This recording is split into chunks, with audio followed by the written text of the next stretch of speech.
Dating binabantayang bagyong si Krising na internationally named Wipa, nagdudulot na ngayon ng halos torrential rain showers sa Hong Kong.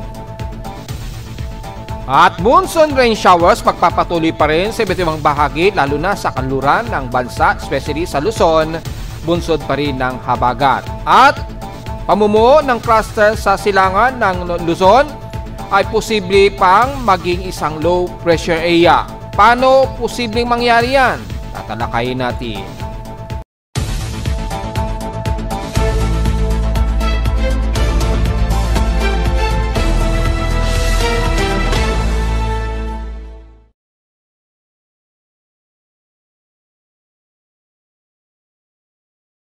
Hello, good morning mga folks. Welcome po muli sa ating Daily Weather Bulletin at Analysis para sa araw ng Linggo, July 20, 2025. Ang oras sa ating Boss Mike may maga ay 10:22 na ng umaga. Bagamat hindi na makaapekto ngayon si dating bagyong Krising dahil nasa bandang Hong Kong na po yung sentro niya, na doon naman nagdadala ng malawakang ulan at na matitinding halos torrential rain showers dahil sa international weather monitoring nila at sa ating monitoring ng tropical cyclone sector in 1 minute average na sa typhoon category na ito. Pero sa ating 10-minute average, nananatili itong severe tropical storm na. So base na rin dito sa ating dashboard ay nasa 127 kilometers per hour na yung kanyang maximum sustained wind nitong si dating bagyong Krising o Wipa. So, 1 minute average po yan in typhoon category. So, para hindi po malito ang ating mga kababayan. Dahil ay galing yan sa ibang bansa yung ating ginagamit na data.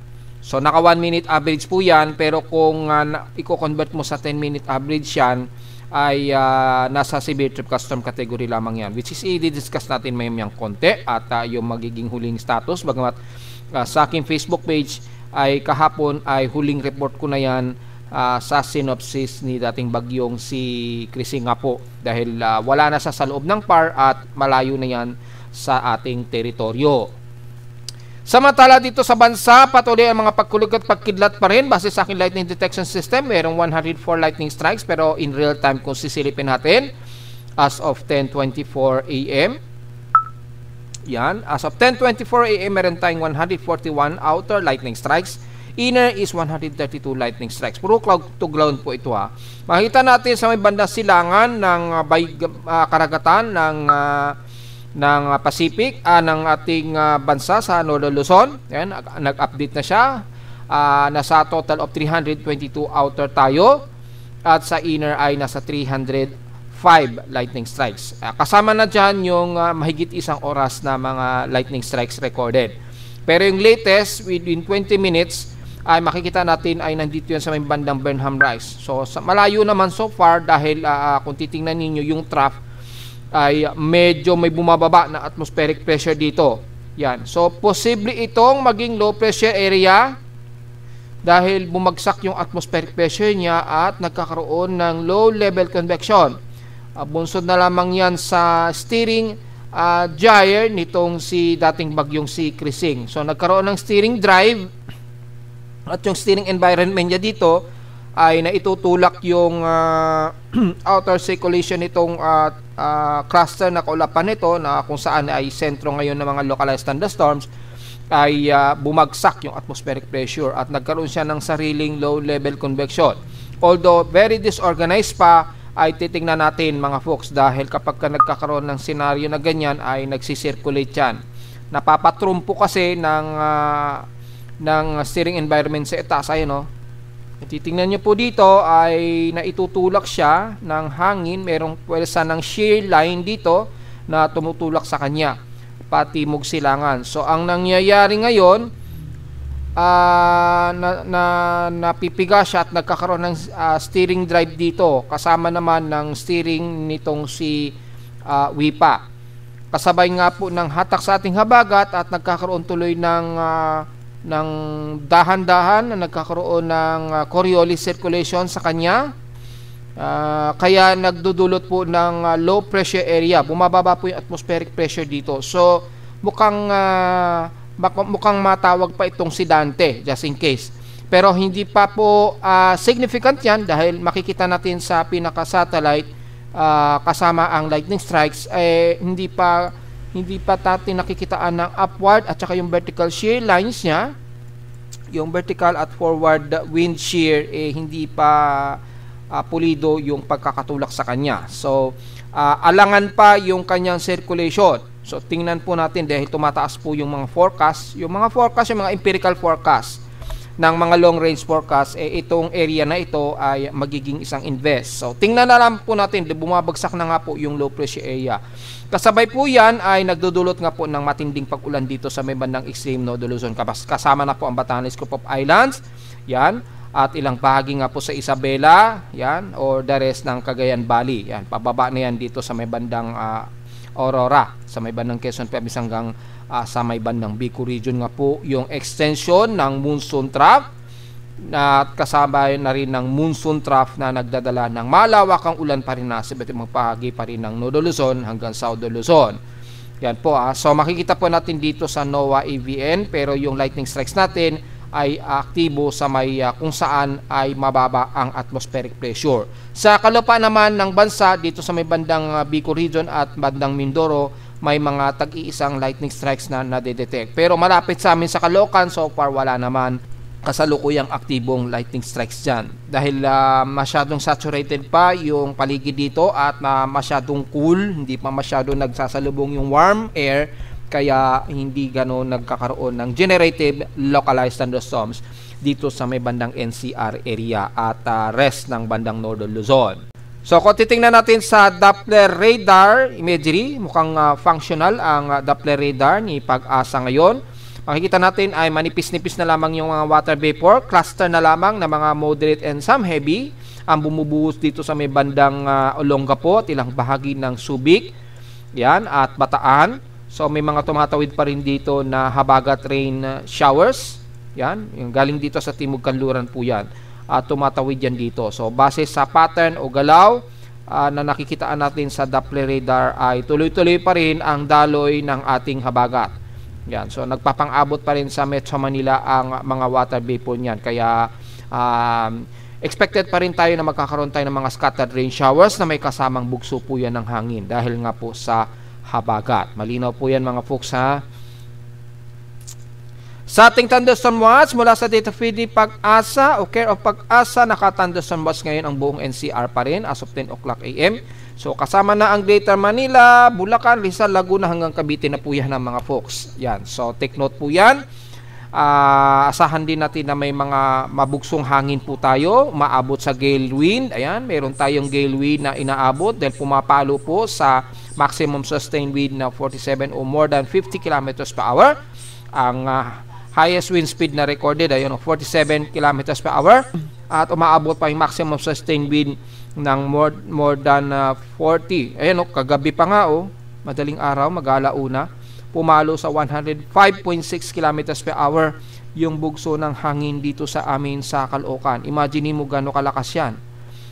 Habagat pa lamang po yan, hanging habagat pa lamang po yan, pero kala mo parang bagyo. Yun. So, lumakas po yung steering drive dahil nga po sa circulation na rin kasi ni WIPA. Kaya lumakas po at nag-enhance po yung ating habagat since kahapon. Kaya grabe po ang naging pagbaha dito sa Metro Manila. Diba? Nabanggit na natin yan dahil yung natatandaan ninyo yung right quadrant ng bagyo habang ito'y lumay-exit ng park kahapon.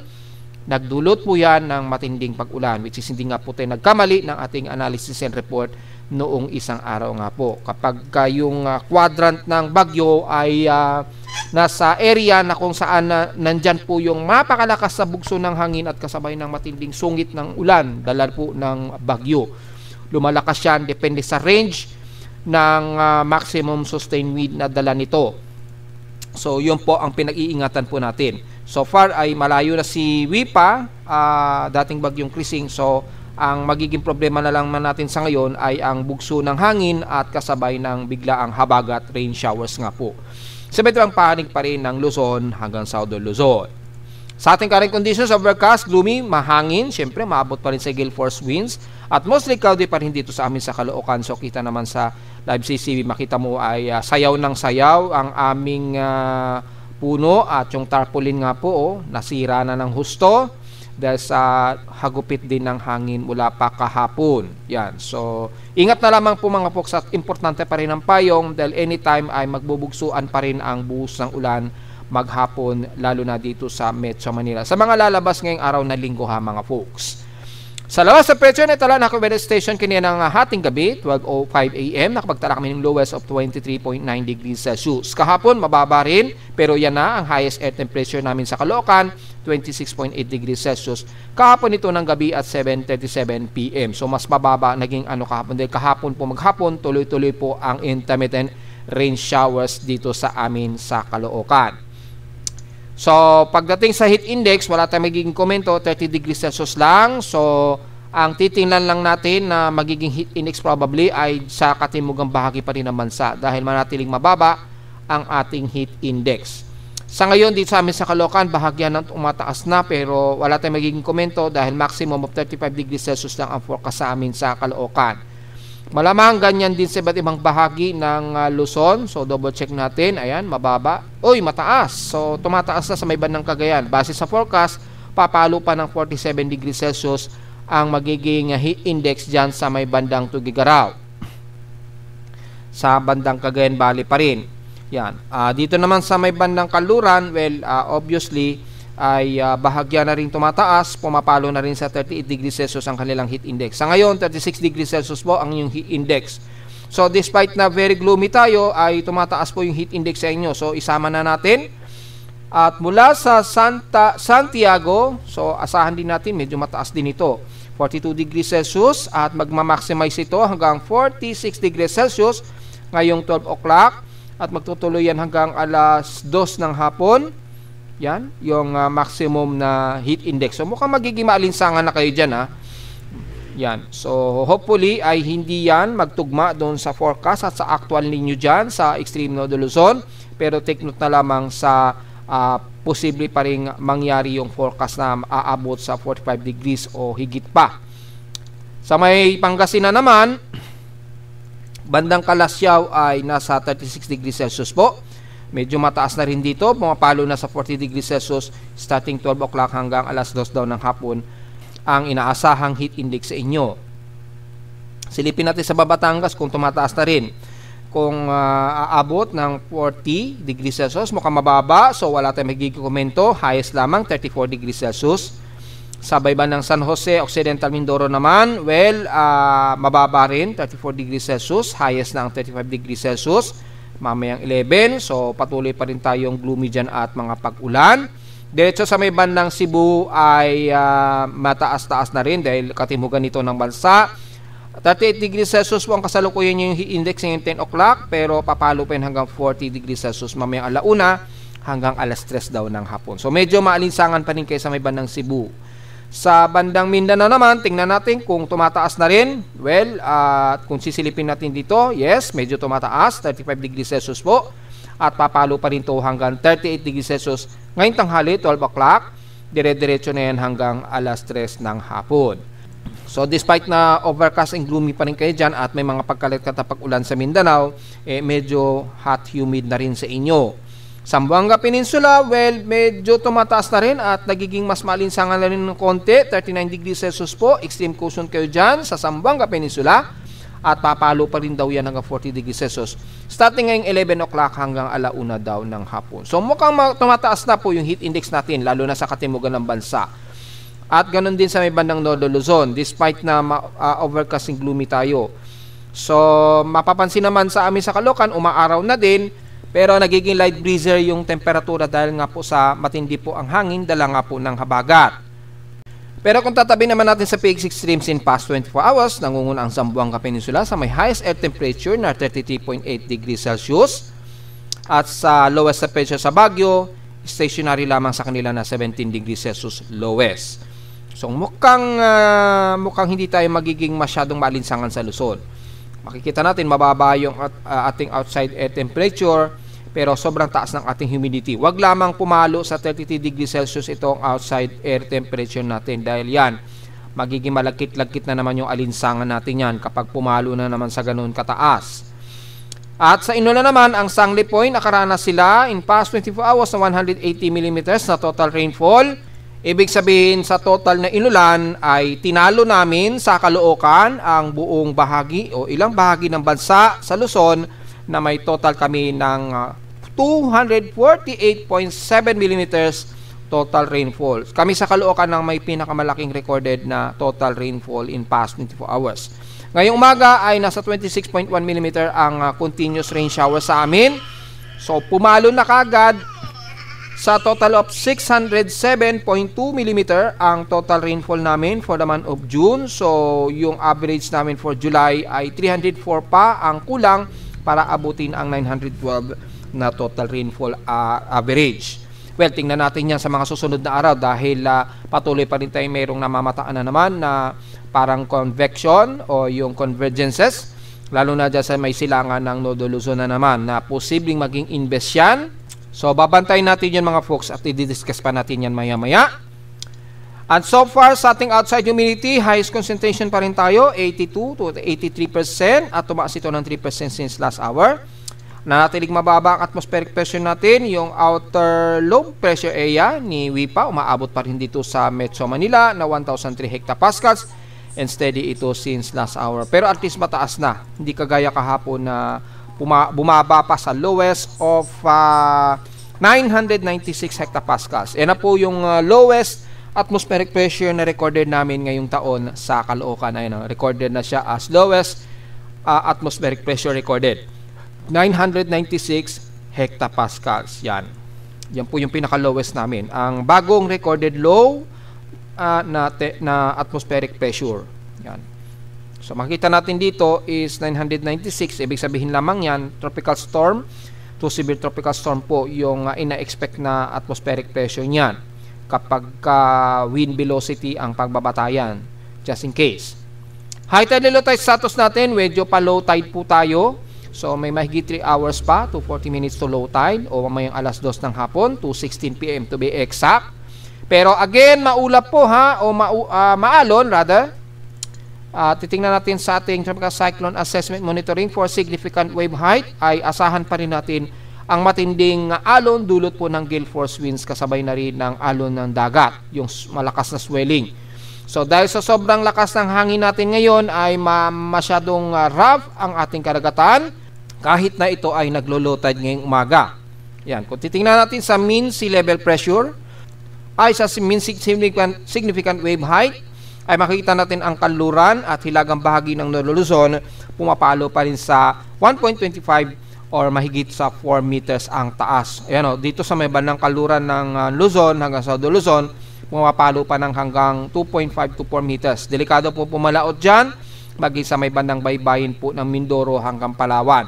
Delikado po pumalaot. Dito naman sa may bandang Isim, Nodo Luzon, kasama na ang Batanes Group of Islands at dyan sa may bandang Cagayan Valley, sa off-coast ng Cagayan Valley, delikado po pumalaot.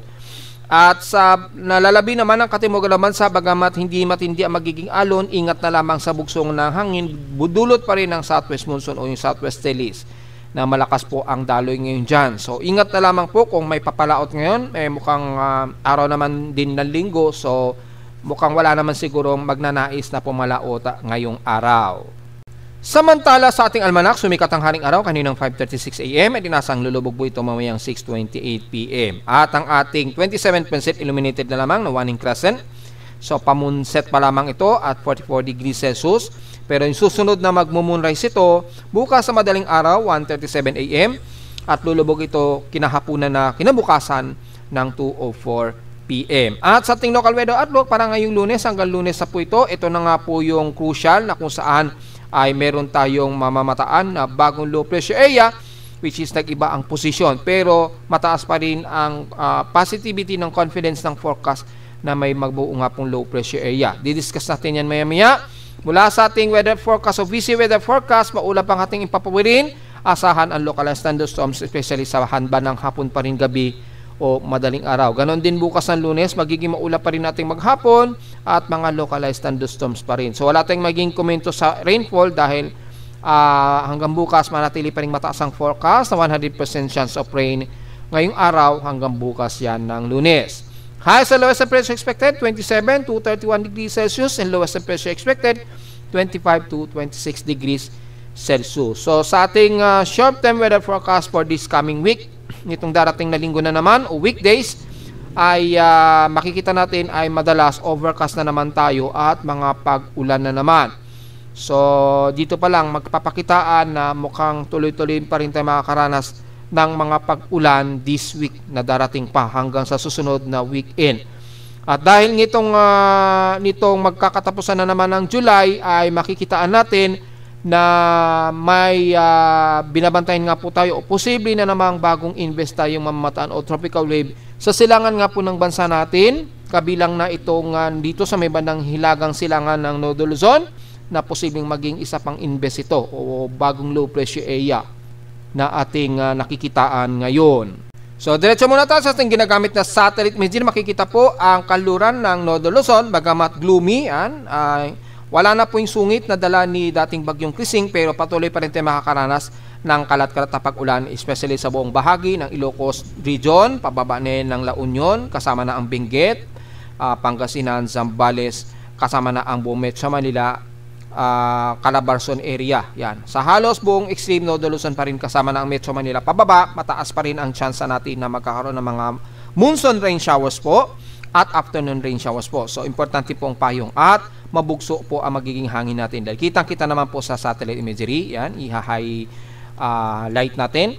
Makikita po ang malakas pa rin na daloy ng ating habagat o enhanced habagat dahil nga po sa naging steering drive nitong si dating bagyong si Krising mula pa kahapon. So tuloy-tuloy pa rin ang inflow ng hangin dito na may dalang tubig ulan po yan. So makakaranas pa rin tayo ng mga buhos ng ulan kasama na ang Metro Manila at Southern Luzon po yan. So hindi na natin isa-isahin yan. Makikitaan pa rin sa may bandang extreme Nodo Luzon, lalo na sa may bandang Batanes Group of Islands, dito sa may bandang Silangan, kasama ng Santa Ana, Cagayan, patuloy pa rin kayo nakakaranas ng malawakang pag-ulan dyan dahil nga po sa cluster ng kaulapan na namuo po dyan, ayan, na maaring maging candidate ng panibagong low pressure area. Nag-tropical wave po kasi siya, ang lawak ng pagiging tropical wave niya at nagkaroon siya ng driving, kaya posibleng maging invest yan within 48-hour period po. So ingat po sa mga taga Santa Ana, Cagayan, mula dyan sa may bandang Santa Ana, Gonzaga hanggang Abulog, Babuin Islands, Calayan, Cagayan, pababa na yan ng bandang Makunangon at dito sa may bandang Palanan, Isabela, nagpapang-abot po yung cluster ng trough dyan sa inyo na magbubunsod po ng malawakang pag-ulan. Ingat po mga folks, dahil kung sisilipin natin yung heavy rain potential, ay mataas po ang heavy rain potential sa inyong lugar dyan. Dyan sa binanggit natin sa may bandang Cagayan Valley, hanggang dyan na yan sa may bandang Kasiguran, Aurora. So mula sa bahagi nga po ng Mountain Province, kasama na ang Abra, Kalinga, pababa na yan ng Benguet, kasama na yan, buong Cordillera Administrative Region and the rest ng Central Luzon. Very overcast po tayo at very gloomy pa rin ang magiging paligid natin. Kasama na ang Pampanga, Bulacan, Metro Manila at Calabarzon area. So asahan pa rin ng mga biglaang downpour ng ulan, bunsod pa rin ng habagat, kabilang na ang buong Southern Luzon mula Camarines Norte and the rest ng bandang Bicol Region, especially Camarines Sur hanggang dyan sa may bandang Lingaw, kasama na ang Naga at Legazpi. Makakalat-kalat pa rin ng mga biglang downpour ng ulan ang iiral pa rin dahil pa rin sa extension ng trough nito na maaari pa o posible pa itong maging candidate ng low pressure area dahil nagge-generative nga po talaga siya. Yan. So, umaabot na hanggang silangan ng Visayas at Mindanao yung cluster niyan na magbubunsod ng mga kalat-kalat na pag-ulan na may pagkilat at paglog. The rest ng Southern Luzon, kabilang na ang Occidental Oriental Mindoro, kalat-kalat din po ng mga pag-ulan na may ilang moderate to some heavy rain showers po ang iiral. Hanggang diyan yan sa buong katimugan ng Southern Luzon mula Marinduque, Romblon hanggang Masbate. Importante pa rin ang payong po ngayong araw. May kasama rin bungso po ng hangin dyan ha. At mula sa bahagi ng Coron, Palawan hanggang El Nido ay magiging maulap at kalat-kalat din ng mga pag-ulan ang iiral, bunsod pa rin ng habagat. At dito sa may bandang Brooks Point hanggang Puerto Princesa, bagamat dito sa inyo medyo nagiging katamtaman ang panahon, pero expected pa rin na maulap anytime at mga isolated rain showers and localized thunderstorms. Bunsod pa rin po yan ng tuloy-tuloy na habagat.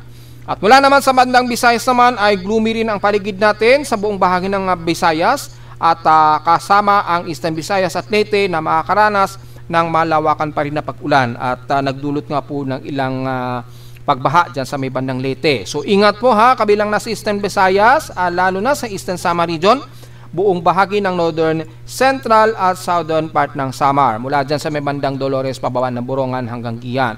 Expected pa rin ang mga kalat-kalat at intermittent rain showers bunsod po ng tropical wave dito na nagde-develop na posibleng nga pong maging bagong invest. At yung maulap na yung papurin dito sa may bandang hilagang bahagi ng Leyte ay nagbunsod nga po mula kahapon ng malawakang pag-ulan. So ingat po at hopefully ay nakapag-evacuate na po yung iba sa atin sana dahil nagkaroon ng matinding pagbaha daw sa bahagi, lalo na sa hilagang bahagi ng Leyte. Sa Southern Leyte, patuloy pa rin ang gloomy at asahan din ang mga kalat-kalat na mga ilang moderate rain showers ha. Ingat po, bagamat mga madalas light drizzle rain ang iiral pero halos magdamag o tuloy-tuloy ang mga patak niyan. Ganon din sa may bandang Cebu at Bohol at Negros Region, lalo na dyan sa may bandang Panay Island ay very gloomy rin kayo at asahan ang mga clustered na mga moderate and some heavy rain showers po tayo. Despite na nagiging moderate at medyo magiging mas mataas ang hot humid sa inyo, lalo na sa may bandang Cebu po, tumataas pa rin pa kahit pa paano ang index. Nagkakaroon lamang ng mga biglaang isolated cases at scattered rain showers, bunsod pa rin ang tropical wave dito sa may bandang dagat Pasipiko natin sa Silangan. Ayan o. At nagkakaroon na ng extension trough dito. So, from extension trough ay unti-unti magmumonsoon trough yan. Depende sa development ng tropical wave nito dito sa may Silangan, bahagi ng ating bansa, na posibleng nga pong maging isang invest.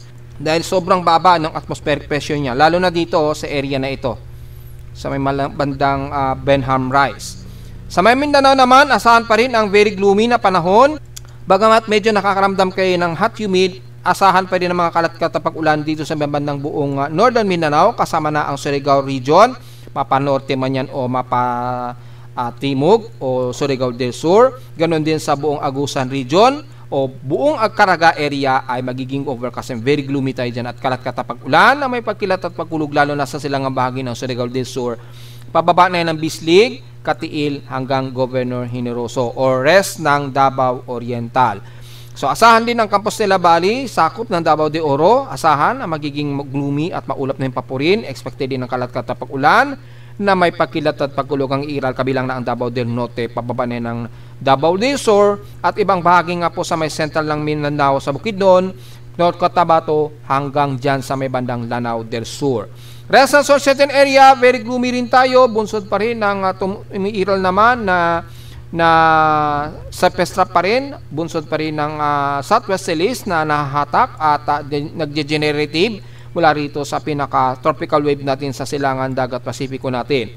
Yan. So, embedded, kaya nagkakaroon tayo ng very gloomy na himpapurin at asahan din ang kalat-kalat pag-ulan na may pagkilat pagkulog, kabilang na ang buong dyan sa Misamis Occidental and the rest ng Zamboanga Peninsula. So, halos general ang area ng sakop ng mga pag-ulan natin ngayong araw ha. Mula Luzon hanggang Mindanao po, dahil makikita naman ninyo sa buong satellite imagery yung tropical wave nito ay napakalawak, nag-extend po dito sa may ng Eastern Visayas. Yan, yung tropical wave na yan. At medyo nagkakaroon ng bandang Coriolis na rito, yung low level convection, kapag tuloy-tuloy pa rin yung steering drive ng environmental steering environment dito. Yan, dito. At yung steering drive naman ng ating habagat. So, yung steering drive na tinatawag ko, yung tulak ng hangin, dala po ng habagat natin, papunta rito. Yan.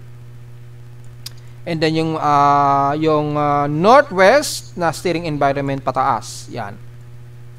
So kung makikita ninyo yung pattern ay magbubunsod po ng dahan-dahang Coriolis circulation sa kanya dito. Yung low level, baka magkaroon niya ng low level convection at bunsod dyan na magkakaroon ng upward low hanggang sa ito'y maging isang low pressure area na naman.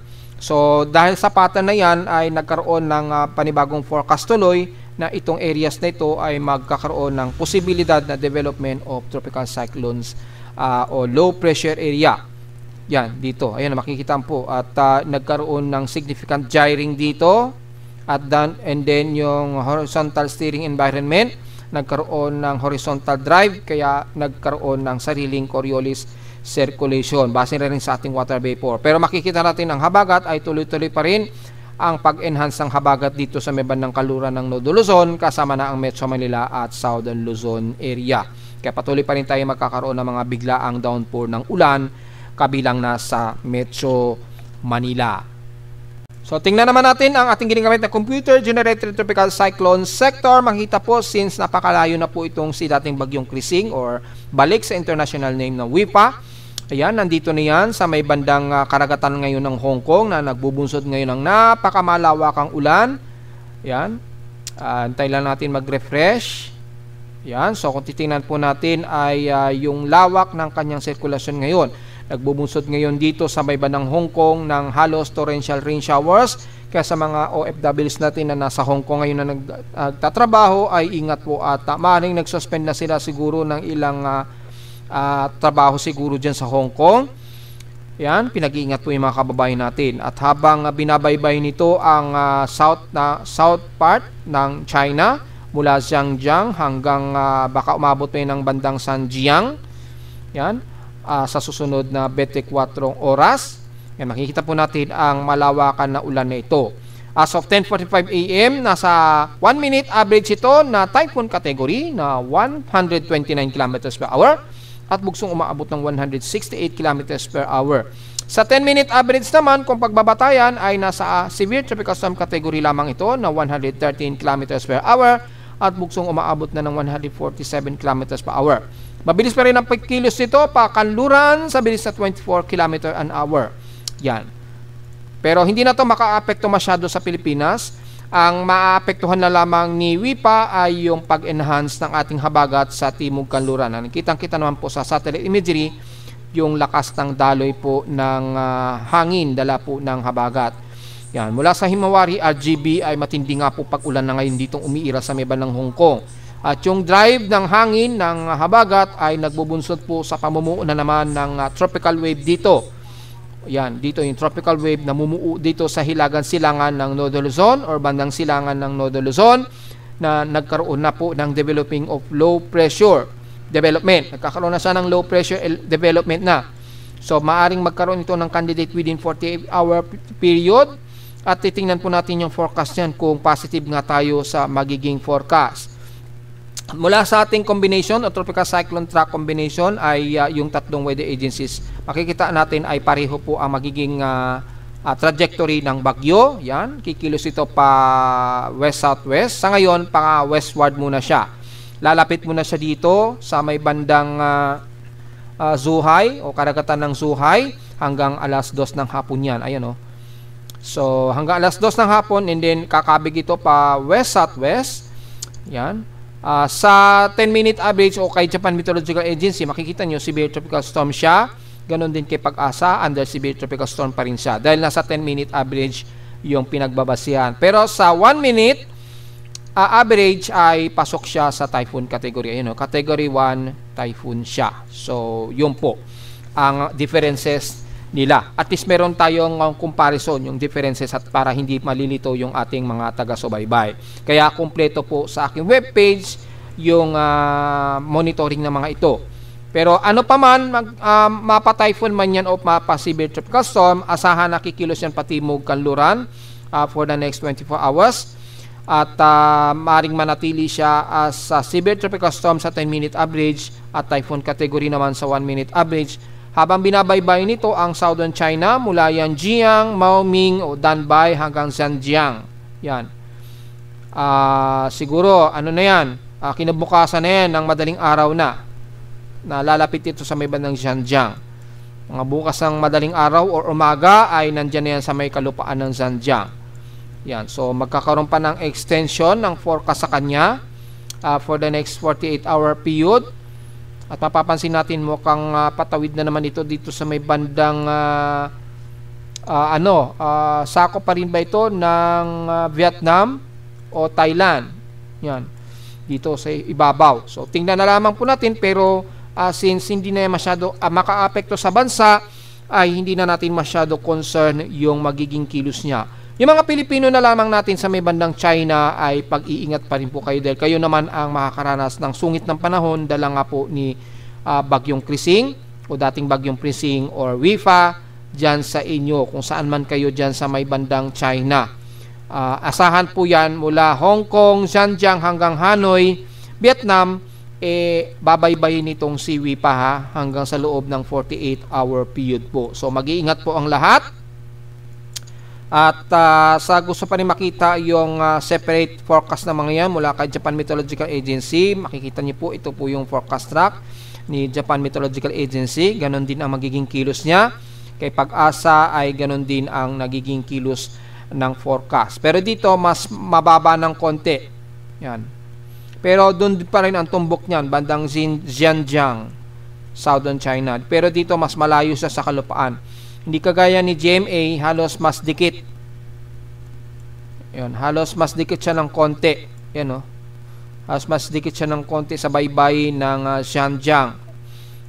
Yan, mas dikit siya ng konti. Kay Joint Typhoon Weather Center naman, kung titignan natin yung forecast track, ito naman ay halos dikit din. So halos magkatugma sila ni Japan Meteorological Agency, except na lamang kay Pag-asa na medyo mas mababa yung trajectory niya.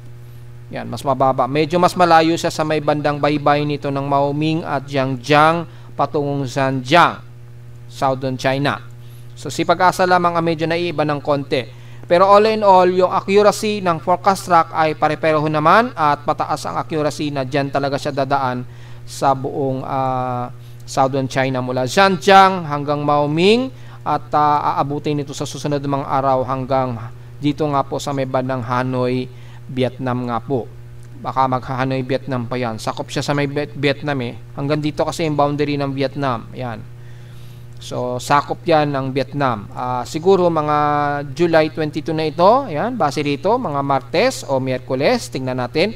Ayan. Pero sa ngayon hanggang Martes po siya. Ayan, 22. July 22 ang forecast. Yan. So, mga alas 8 na umaga or bandang hapon. Depende. Kasi kay Japan Meteorological Agency, alas 3 po ng hapon ang extension nito na aabot ng Hanoi. Kay Joint Typhoon Weather Center, umaga naman ng Martes. Nandyan na yan sa may bandang Hanoi, Vietnam. So, sa mga Pilipino natin sa Hanoi, ingat na lamang mga folks at medyo ready na po tayo sa potential na dala ng ulan nitong si WIPA. So, yun naman po pinaka-analysis natin at diretso tayo sa magiging forecast, lalo na nitong tropical wave nito na nakikitaan natin sa hilagang silangan ng Nodo Luzon. Mula sa ating West Pacific Basin, makikita natin nagkaroon ng developing na high probability of steering dito sa may bandang hilagang silangan ng Nodo Luzon. Ayun, napakataas ng kanyang favorable, 35%. At dahil nga po dyan sa nagkaroon ng steering, dahil sa nagkaroon ng jet stream sa pagitan nito dito sa may bandang hilagang silangan ng Luzon, nagkaroon po ng mababang atmospheric pressure at posible nga po itong maging invest. At mula rito ay nagkaroon ng generative favorable convergence. Ayan, ang hilagang silangan ng Nodo Luzon. Ayan, yan. So, posibleng maging candidate na siya into invest. So, kung sakali, tapos na si 96W. So, maaring tawagin na as 97W just in case po. Kay 97W ang posibleng itawag dyan anytime. Yan. Tignan na lamang po natin dahil yung vorticity hindi pa sufficient pa yung vorticity. Pero malinaw po yung convection ay medyo mataas na siya. Medyo favorable o napaka-favorable na po ng kanyang convergence na. Yan. So, maaari pa itong maging low pressure area anytime o bagong invest po. Ganon din sa horizontal anomaly, mataas na rin yung horizontal anomaly niya, yan, ay maaring maging isang low pressure area yan. At kung sakali maging low pressure area at maging invest, ay hatakin na naman niya lalo ang ating habagat na naman na magbubunsod na naman ng malawakang ulan yan. So, approximate ahead of time yan, probably hanggang July 23 po. At base na rin sa ating forecast ng isang araw, ay mula ngayong araw ay magkakaroon nga po ng meron tayong posibleng inaasahan na may mamamataan tayong bagong invest candidate na naman. So, yung supposed to be dito sa may bandang silangan ng Visayas, yung forecast niya ay nag-dilute o nabago yung kanyang forecast, which is nandito na siya. Well, tingnan po natin kung ganon din ang tutugma sa ating global spectral model. Kung titingnan natin dito sa global spectral model, ay makikitaan ay ganun din ang ipinapakita. Ayan, Yan, developing niya ay starting bukas. Yan, yung developing niya rito. Ayan, nagkakaroon na siya ng bagong circulation environment. Then, pagpasok po ng Martes, yan, ayan, nagkaroon na ng circulation. So, mapapansin natin, hilagang bahagi na naman ng Nodo Luzon at magpapalakas na naman ito sa ating habagat. Ayan, oh. Hahatakin na naman yung habagat. Then, by July 23 po yan, Miyerkules, yan, magkakaroon na ng medyo improved circulation. Hanggang 24 ay magiging isang aktibong inverse o low pressure area ito, o aktibong low pressure area. So baka between ngayong araw hanggang bukas po ay maaring itaas yan ni Joint Typhoon Weather Center o ni Pag-asa, or hindi man kay Pag-asa, kay Japan Meteorological Agency. Baka unahin na nilang itaas yan as tropical wave o tropical depression. So tingnan po natin, magiging low pressure area muna siguro yan. Yan. And then hahatak na naman yan sa ating habagat all the way hanggang sa susunod na naman na weekend na naman. At magpapalakas na naman yan ng pag-ulan dito sa South Luzon kasama ang Metro Manila at ilang bahagi ng Nodo Luzon po. Pero mapapansin natin, tila palayo ito, kikilos ito pahilagang silangan. Pag ganito ang kilos niya. Yan. So, mabubuo siya dito sa loob ng PAR natin, tapos unti-unti kikilos yan pahilagang silangan at mukhang e-exit na naman ito ng PAR. So, ganun po yung latest so far na forecast niyan mula sa Global Spectral Model. Kung sisilipin naman natin yung mean sea level pressure, kitang-kita din na ganun din ang nakikitaan dito. So, mula ngayong araw, yan, mula ngayong araw, hindi pa masyado, pero mababa ang atmospheric pressure. So, posible na itong itaas ni Japan Meteorological Agency bilang aktibong low pressure area siguro. Dahil mataas na rin kasi yung convergence nito dito. Ayan, oh. Favorable na kasi siya. So, maaaring itaas yan anytime. At kung hindi man ngayong araw, baka bukas, yan, bumababa yung atmospheric pressure. Then, hanggang sa Martes, Miyerkules, magiging active na low pressure area na siya. Baka dito pa lang itaas na ni Japan Meteorological Agency bilang tropical depression. Maka-tropical depression na nila ito by July 23. So mga Miyerkules, kung hindi man Martes, so depende po yan ha. Depende yan sa magiging forecast mula ngayong araw or by the next 24-hour period po. Yan, oh. So hanggang 24, and then magiging tropical depression. Yan. Magiging tropical depression na siya. Then dyan ay kikilos ito pahilagang silangan palayo sa kalupaan ng Nodo Luzon. So posibleng ito ay matawag na Dante just in case. Yan. So bago tayo pumunta dito sa may mandang computer model, silipin natin yung tropical cyclone forecast. I-double check natin sa magiging forecast kung uunahin na i-forecast yan ni Japan Meteorological Agency. Sa ngayon ay wala pa, oh. Pero for the next 24-hour period, tingnan natin kung magtataas na si Japan Meteorological Agency. Mukhang hindi pa. Pero within 48-hour period, kung titingnan natin, ayan, ito na nga, tropical depression na nga. Ito na nga yung sinasabi natin. So, yan nga ang ating inaasahan nga na dito sa hilagang silangan ng Nodo Luzon, magkakaroon ng convection at itataas as candidate. At since tropical depression na siya dito, baka mula ngayong araw or the next 24 hours, ay itataas yan as a low pressure area ni Japan Meteorological Agency. So malinaw naman po yan sa forecast ha. Nakita na natin sa forecast ni Japan Meteorological Agency within 48-hour period po yan. So balik po tayo sa ating computer model simulation. Makita kay GFS ay nag-iba rin yung forecast. Ayan, ito yun, oh. Ayan, ito po yun. So, makikita natin starting din siya ng Martes, Lunes o Martes, magde-develop ito as shallow low pressure area sa magiging candidate of inverse. So, depende na lamang sa mga weather agencies sa tropical cyclone sector natin kung ngayong araw ay itataas na ito as inverse. Sa ngayon kasi napaka-insignificant pa, pero sa satellite imagery natin in real time kasi mababa na ang atmospheric pressure at very favorable na po yung convection. And then, makikita natin, kikilos din ito, pahilagan silangan din palayo sa teritoryo ng Nodo Luzon. Pero, magdadala po ng malawakang ulan yan mula sa kanluran ng Nodo Luzon. Ayan, tataas po yung accumulated rainfall. Approximate 50 to 65 mm to 125 mm ang approximate base na rin sa color depth ng ulan. Yung average precipitate rate, yan, aabot na rin siya at least mga 50 to 65 mm.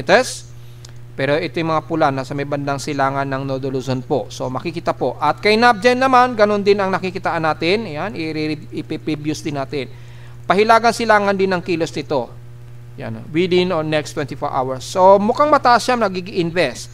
Kaya lang kay SMWF ganun din ay gaya ng ating sinabi kahapon ay may nakikitaan itong si SMWF na may low pressure area na mabubuo rito. Ayan o.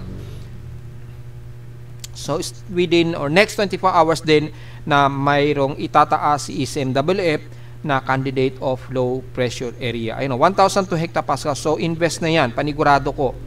So, take note, within ngayong araw or bukas ay posibleng magkaroon tayo ng bagong invest sa ating tropical cyclone sector dahil pinakitaan na rin tayo ni ECMWF. So, nagtutugma na po yung tatlong agencies kay GFS. I-rewind natin Yan. Para makita ninyong lahat, kay GFS, ECMWF, at kay NABGEM, at kay Japan Meteorological Agency na ganun din ang nakikitaan. So, lumalabas natin dito mga folks, ay masasabi na nating high confidence na ito ay magiging isang bagong low pressure area. Kung sakali maging tropical depression, ay tatawagin natin ito sa bagyong Dante. Yun, Dante na ang itatawag natin sa bagyong ito kung sakaling maging aktibo na talaga siya. Dahil nakikita na rin mataas na talaga ang confidence ng forecast ito within or na next 24 hours forecast. Tugma-tugma silang lahat kay GFS, SMWF, NABGEM, pare-pareho at kay Japan Meteorological Agency. So napakataas na ng confidence. Gaya na ating sinabi natin kanina ay nagkaroon na po siya ng upward low convection. Yung pagiging tropical wave niya medyo disorganized nga lang siya. Pero dahil sa mataas yung low level convection ay mataas ang magiging candidacy niya na magiging isang active low pressure area anytime. At tumugma naman sa mga iba't ibang forecast ng mga iba't ibang weather agency o lahat ng apat ng weather agencies natin ating nakikitaan dito. So malinaw yan mga folks So sa strike probability, nag-iba rin yung kanyang progress of developing. Sa hilagang silangan na rin ito ng Nodo Luzon o silangan ng Nodo Luzon na magkakaroon ng developing at 50 to 60% ang strike probability of Genesis na magkakaroon tayo ng posibleng surface trap dito o low pressure area within 72-hour period po. So within 72-hour period, within this week po yan, hanggang this weekend po. Yan po ang pinapakita ng forecast na ito. So malinaw yan mga folks magkakaroon tayo ng panibagong low pressure area, mataas ang confidence na magiging insidente ito.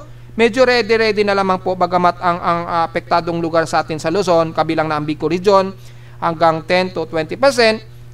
Dahil na rin yan sa magiging hatak sa ating habagat. So, yun po ang medyo ingatan natin. Yung habagat po kasi ang medyo crucial sa atin dito sa bansa. Especially sa buong Northern at Southern Luzon. This week. Prepare po mga folks. So, silipin natin yung ating hydrological section ng ating mga dam. Kung ilang dam na ang nagtatapon ng sobrang tubig. Well, tingnan po natin dito kay Ipo Dam. Nagbukas na po sila ng isang gate. 1 meter po ang inire-release nila. Ang ine-expect na inire-release na sobrang tubig. Kay Ambuklaw naman, nag-release din sila ng sobrang tubig, 0.30 meters. Isang gate din ang nakabukas sa kanila. Ayan, nakaka 78.74 cubic meter na ang nirelease nila. At kay Binga Dam naman ay tatlong gate ang nakabukas kay Binga Dam. So si Binga Dam siguro ang nirat-rat ng grabing ulan. So tatlo ang gate ang nakabukas sa kanila. At ayan po, halos indicated na halos umaapaw na po yung kanilang dam, 574.23. Yan o. So ang maximum peak na magki-critical yung apaw niya ay 575. So almost very critical na rin ang kanyang water level. Apaw na rin talaga, kaya kailangan talaga nilang magtapon ng sobrang tubig. Yan. So far ay halos critical din ng iba pero hindi pa nagbubukas ng ibang gate. Kay Angat Dam naman ay kaya pa naman ni handle dahil 210 meters ang normal high water level deviation nito. Ang kasalukuyan ng reserve water is 194, so walang problema kay Angat Dam. Kay Ipo Dam naman ay 100.5 meter. Halos sobra na rin. Aapaw na rin yung level ni Ipo Dam, kaya kailangan nilang magbawas ng 1 meter na sobrang tubig. Kay Lamesa Dam naman ay so far 79.88. So ito halos apaw na rin ito, pero hindi siya nagbukas ng gate ngayong araw. So hindi natin alam kung anong oras o magde-decide na magbawas din ng sobrang tubig kay Lamesa Dam. But since baka dinidistribute ngayon yung tubig ni Lamesa Dam, kaya siguro hindi sila nagbukas ng gate. Baka magagamit at mababawasan din kagad dahil mapupuntak agad yan sa supply ng tubig natin sa iba't ibang bahagi sa Metro Manila.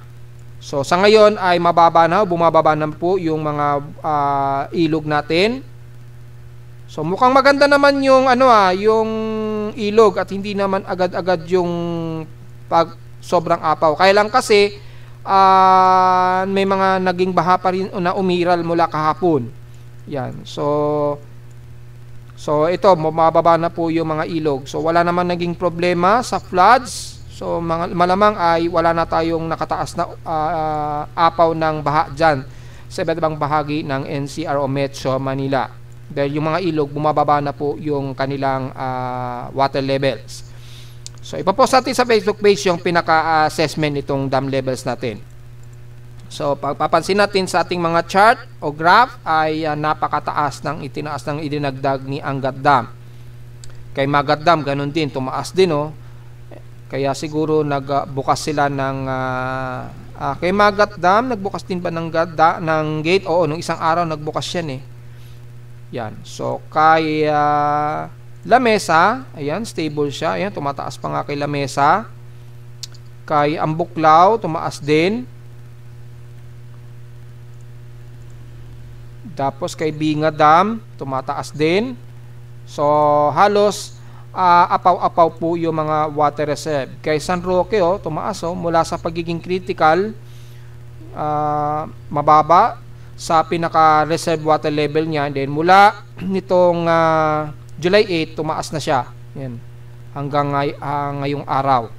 Tumaas na po siya ng 242.02 meters ang kanyang water dam level. So yun po yung pinaka-report natin para sa ating hydrological advisory and report para sa araw ng linggo. Sa ulat indol naman, noisy ang aking seismograph dahil nga po sa grabe ang naging hangin. Very sensitive kasi ng aking seismograph. Kapag sobrang lakas ang bugso ng hangin ay yung vibration sa lupa ay napapagkamalan tuloy na intermittent noise. Kaya nagkakaroon ng very noisy aking seismograph, so wala po akong magagawa dyan. Pero makikita natin dito may mga ilang minor earthquakes na nadedetect mula pa kahapon. So diretso agad tayo sa short period ni PBOX, which is medyo dito ngayon magiging useful si PBOX pagdating sa short period. Kapag ang long period seismometer sobrang noisy, mahirap ma-determine po yung mga paglindol. So importante pa rin na mayroong short period seismograms. So mula sa pinaka short period, makikita po natin dito ay nagkaroon ng magnitude 5.5 sa may bandang northeast ng Dingig, Surigao del Sur po. Ayan So mukhang meron na tayong pang-apat na magnitude 5.0. Yan, naganap ito kaninang 12:25 AM na may lalim na 33 km ang lalim. Magnitude 5.5 po ito.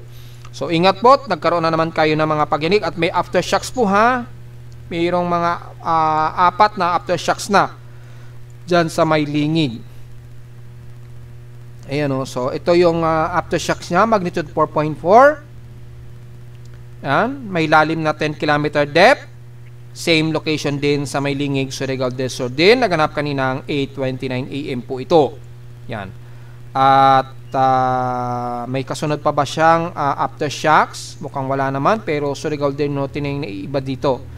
Pero yun po, may mga aftershocks po na umiiral dito after ng magnitude 5.5 kaninang madaling araw dyan sa Surigao del Sur po. So ingat po sa mga kababayan natin at maging alisto po medyo yanigin kayo ngayon dyan sa may bandang lingig, Surigao del Sur. After nyan, wala namang nadagdagan tayo after ng aftershocks ng lingig Surigao del Sur at kukunti pa lamang yung mga minor earthquakes natin, pero nadagdagan naman tayo ng panibagong magnitude 4 at magnitude 5 na lindol. So tingnan natin yung historical earthquakes natin para ngayong araw, kung ilan total na ang lindol natin, kung aabot na ba sa more than 600 na total earthquakes for the month of July.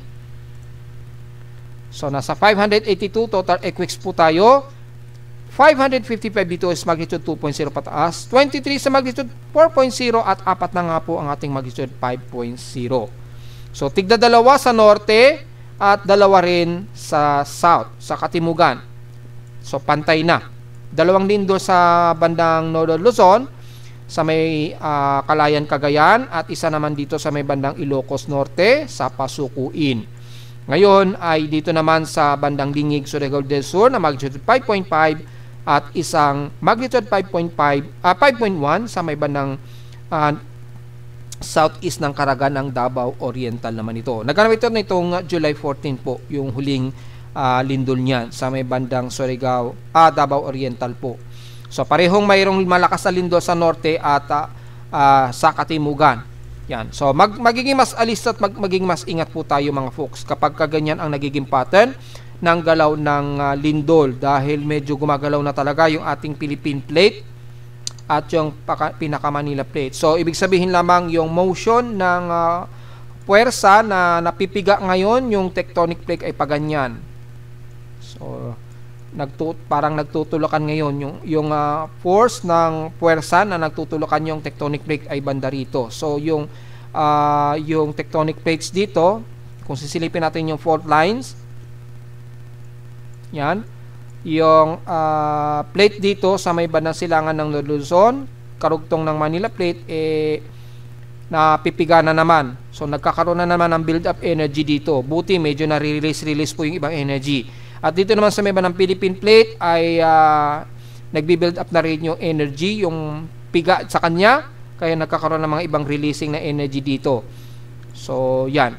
So medyo alisto po tayo dito sa may bandang timog silangan ng Mindanao. Sa norte naman ang northwestern part ng Luzon. So kasama pa rin ang bandang Metro Manila dahil yung fault line dito ay extended yan hanggang dito sa may bandang Lubang.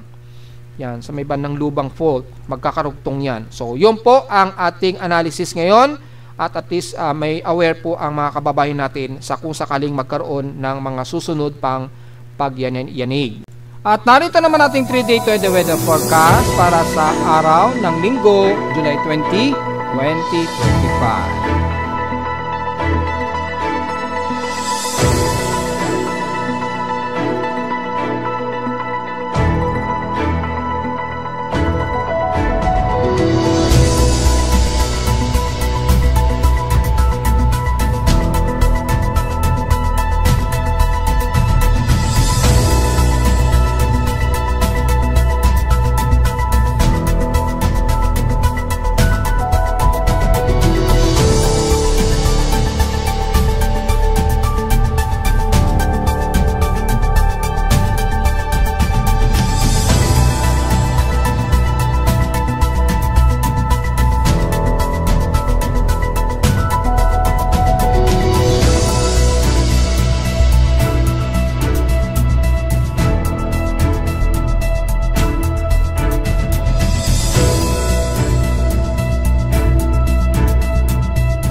At hanggang dito na lang po ating daily weather bulletin at analysis para sa araw ng Linggo, July 20, 2025. Huwag mong kalimutan na mag-like, share, subscribe po sa ating YouTube channel at visit lamang anytime sa ating website na www.pimoweather.com para sa iba pang detalye gusto malaman na hindi natin isama ngayong araw sa ating report. At asahan lamang na mabugso ang hangin tayo ngayon sa Metro Manila at patuloy pa rin ang inaasahang mga kalat-kalat na pag-ulan, bunsod pa rin ang tuloy-tuloy na hanging habagat. At visit lamang sa ating website sa gusto malaman pa rin pinaka-dynamic events mula sa aking weather station mismo sa Caloocan at sa data feeds mula sa iba't ibang weather agencies. Maraming salamat po mga folks at mag-iingat pa rin po sa inyo lalo na sa katimungang bansa at sa Cagayan Valley at magandang araw po sa ating lahat.